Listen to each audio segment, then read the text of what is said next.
Bon, vous avez sûrement vu passer ça.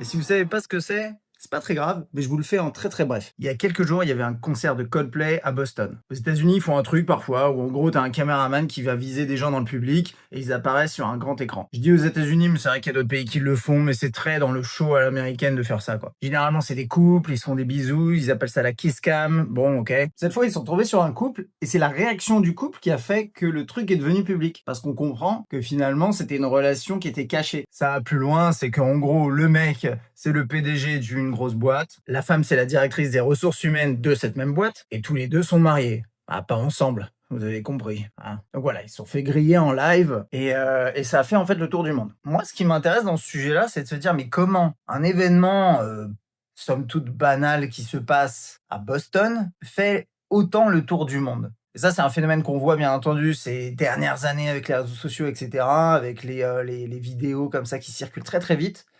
C'est la viralité, mais incroyable des événements. Alors, je suis pas en train de dire qu'il le mérite pas. Je veux dire, tromper son époux, sa femme, c'est mal.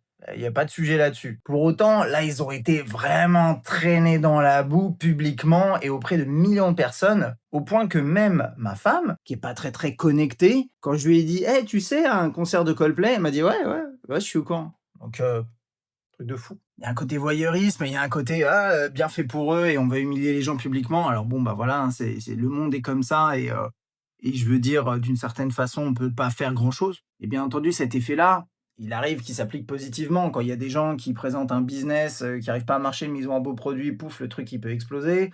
Quand il y a des gens qui ont besoin d'aide, bah, ça arrive aussi que voilà, il y a un élan un peu mondial qui s'opère, donc c'est aussi bien. Mais là, ce truc, c'est devenu une trend mondiale au point qu'il y a, des jeux vidéo qui sont en train d'être créés, il y a des plein de vidéos qui se créent avec, comment ils auraient pu réagir, autrement. D'ailleurs, c'est un bon point ça, parce qu'au final, c'est un bel exemple de l'effet Streisand. Alors l'effet Streisand, ça désigne un phénomène médiatique involontaire et se produit lorsqu'en voulant empêcher la divulgation d'une information que certains aimeraient cacher, le résultat inverse survient. C'est exactement ce qui s'est passé.